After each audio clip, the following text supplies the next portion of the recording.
Hello and welcome to a rather different type of video. This is a bit of an experiment, so please bear with me for just a few minutes because I want to talk to you about White Hat, which is an absolutely terrific game from Dragon Dawn Productions, one of my favorite publishers. And the reason why I say it's a great game is because basically this is a relaunch of Black Hat, a game I've known since I believe it is 2014, that places the players in the role of hackers who have to race through a circuit made of all sorts of obstacles in order to become the best hacker in the world.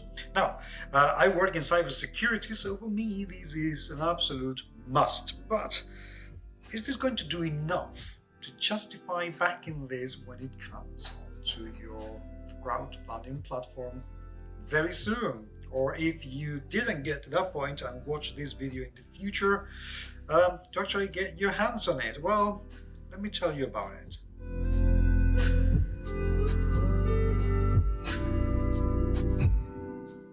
Before I say anything, I have to say that this is a pre-production copy of the game. This is not the full copy. And by the way, if you hear anything bouncing, that's Taiko playing around as usual. This is not a fully fledged game because this is, prior to it being funded. So this is just so you know.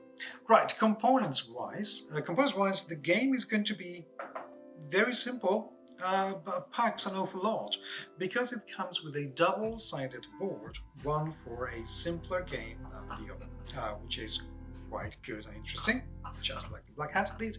It also comes with a ton of cards, loads of cards that we're going to be using in the game. You have numbered cards, you're gonna get jokers, we're going to get the White Hat, celebrity status cards, and a tracer card. And yes, I'm going to explain what this is all about in just a minute. We also get some pawns in the shape of some hats in 6 different colors and a few tiles that you can place on the board to make the game a lot more interesting.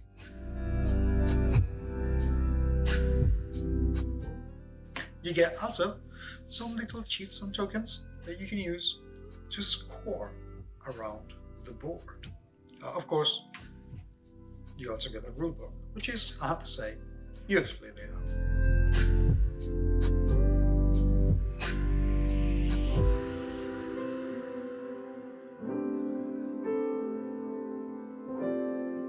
You also get a reference card and an anatomy card, and on the other side you get, the 2-player variant rules.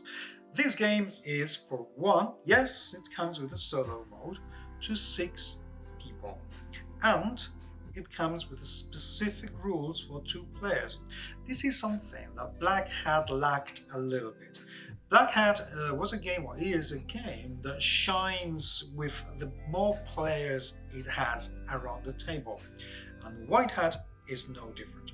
On a 2-player game, Black Hat really lacked a little bit. It wasn't really all that fun, but with the 2-player rule variant, this is kind of sorted out, because what's going to happen is that there's going to be a bot that is going to be controlled by the non-leading player, and that's going to act as a 3rd player. At 3, this game starts to be a little bit more interesting, so that is very well worth it. So how does it play? Well, at the beginning of the round, each player is going to get 10 of these beautiful cards. Each card has 2 numbers. The number in the corners is the rank, and then the number underneath is the number of points that you will score if, at the end of the round, you are left with any cards in your hand. So you have to play as many as possible. You have to play the trick. The lead player starts, and they play whatever number they want in whatever combination they want, as long as if you play more than 1 card, they have to be of the same rank. So 2 6s or 3 6s or 13s or whatever it is. Then the rest of the players are going to play their tricks. If you cannot match it, then you can play any card in your hand. But the idea is that you have to score higher than the lead player in the rank of the cards that you play. So if the lead players say that they start with 2 6s, anybody playing 2 cards higher rank, so 2 7s, 2 8s, 2 9s, or more cards, 3 6s, 3 7s, 3 8s, whatever, they win that round. Why is this important? Because the winner is the person who is going to advance the hat 1 tile further forward.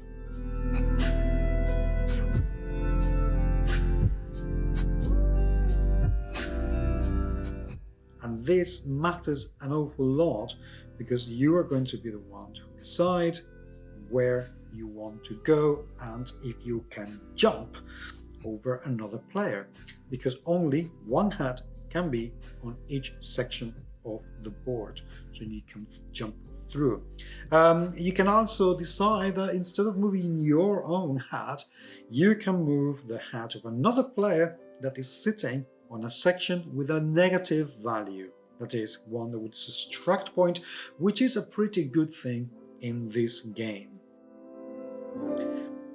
If you play the white hat, then that becomes a white hat round, and it has its own rules, because in that round the lead, winner is going to be the player that score or the ranks the least.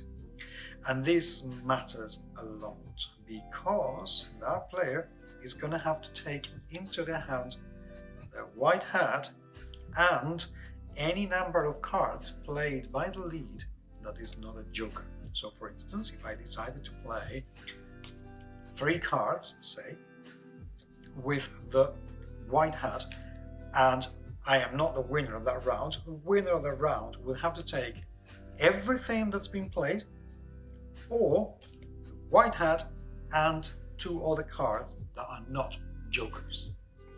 It depends on what your strategy and what you actually need. One thing will be better than the other.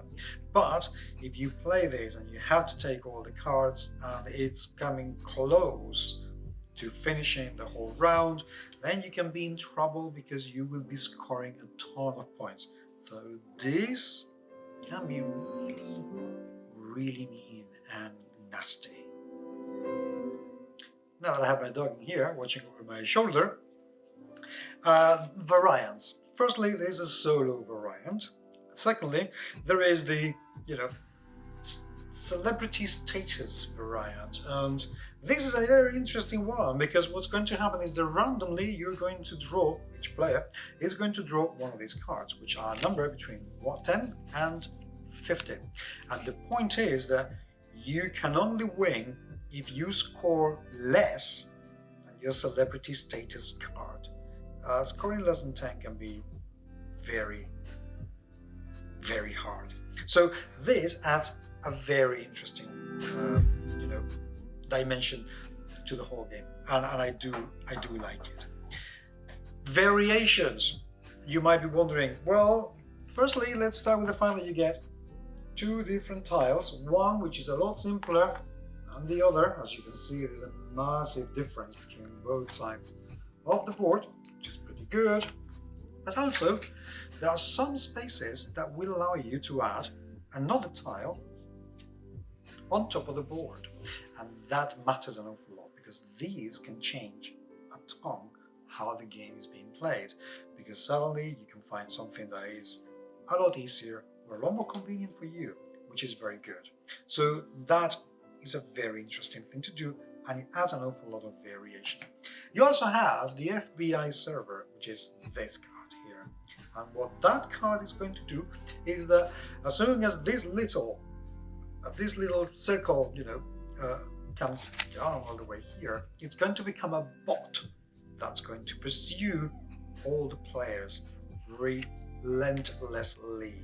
And that can make a very interesting thing because if you get caught, you will be sent to jail and you will have it a lot harder to win or even make it impossible to win, which is very interesting. Sometimes, which adds as well to the whole strategy of the game and your tactics, you may want to stay behind because there are some areas in the game that will get you completely stuck, like the honeycomb, where you get there, stuck, you cannot move. So you may want to wait until another player falls in there so you can jump and try to win with 2 hearts instead of just 1. It really has an awful lot of complexity. What do I make of this game?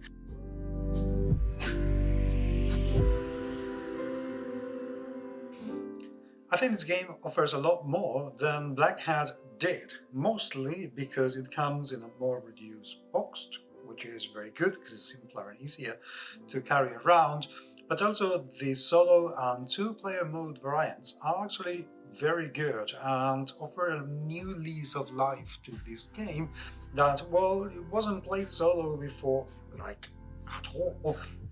And on the 2-player side, it really adds a nicer depth because before it was a little bit lacking. The only criticism that I could give to this game is that it's white hat, and white hats are meant to be ethical hackers, but there's nothing in the theme that says ethical hacking about it. It's just hacking, which is alright. It didn't need to be black hat, it didn't need to be white hat, it didn't need to change at all. But that's just a matter of theme, and I guess that they could still sort that one out until the moment of production, because there's still a few months coming for that. So it could be added. Does that detract from the gaming experience? No. At all.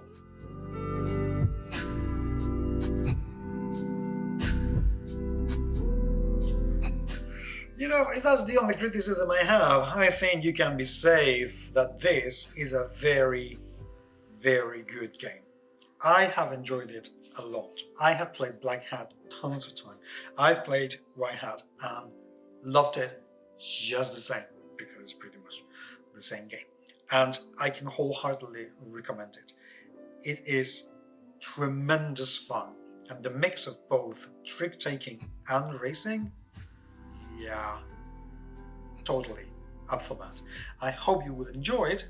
Please let me know what you think about these, kind of more informal videos, because I can make more of this if you like, and I hope that you will back this project, and if you didn't get to the crowdfunding campaign on time, that you will take a look at this game and get it either in, pre-sale or sale.